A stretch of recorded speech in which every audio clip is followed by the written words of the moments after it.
มันนี่เป็นคุณฮอดยอดเทิงเด้พาน้องสาวขึ้นไปขอพรอยู่ธาตุโพธิ์จังใดก็ถ้าก็มาฮอดพุ่นเลยครั้งแรกมาขอโชคขอลาภเสร็จก่อนไปติดตามน้ำกันคนลายอยู่มัน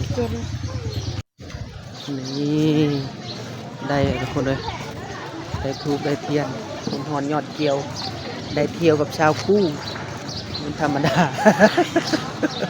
เสียงที่สาวมาขอพรขอโชคขอลาภมื้อนี้ก็เป็นมื้อวันศุกร์เด้400 ล้านมื้อแรกจัดไป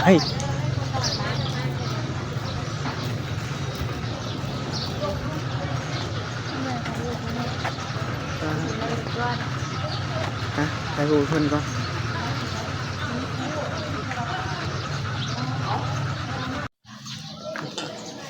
มาจุดไฟก่อน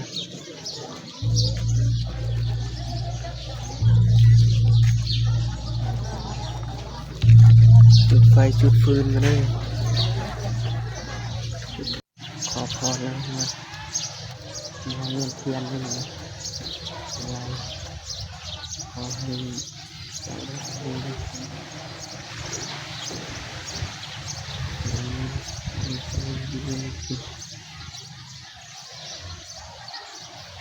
เร็วทุกคนเลย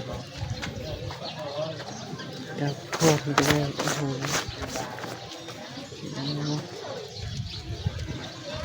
คนกำลังเข้ามาอยู่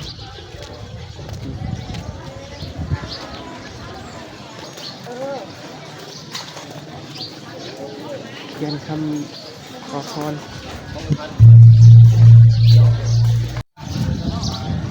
ทานนางน้อยๆอันนี้ไปไม่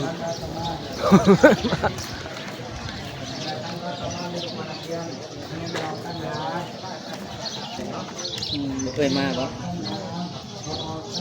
โอ้บูชาขันหาไปขอฟังขอทานนางคุมยาว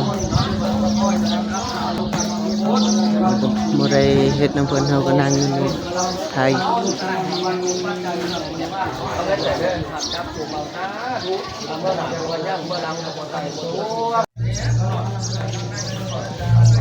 กำลังทับพรนะทุกคนเลย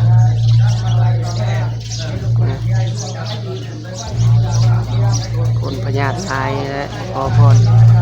ขอให้ตัวเองอยู่ดีมีแห้งลายอยู่มีคนไทยคนทางประเทศก็มาแล้วนี่เอาคลิปก่อนคือปล่อยปูปล่อยปลาปล่อยยันโอ้ลอตเตอรี่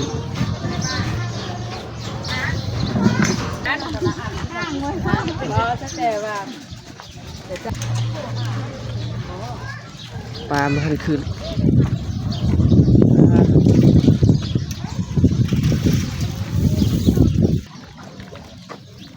มีปลายังทำงานหมดเลยได้หมดแล้ว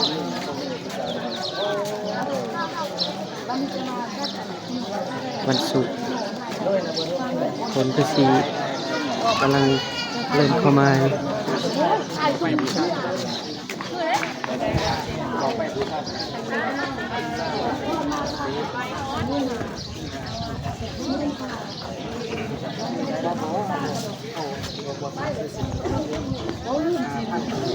ความงาม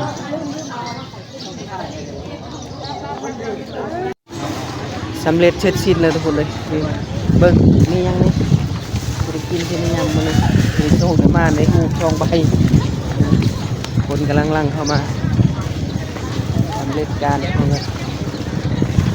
คนกำลังลั่งเข้ามา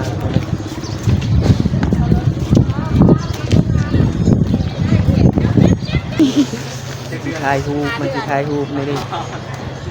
อย่าลืมเด้อชอบมาหันนี้เด้อได้มาขุดโซ่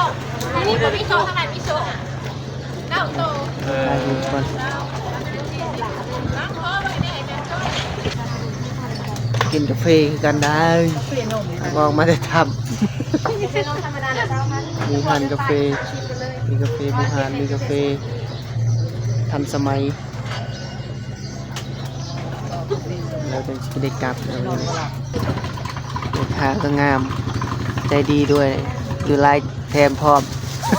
แถมทอดูดเมนูกาแฟเพื่อนนี่แหละตั้งหน้าวัดเลยนี่หน้าวัดประธานพูน ไปทานอย่างไร ได้เลยทุกคนกาแฟบูฮานกินขนมกับกาแฟ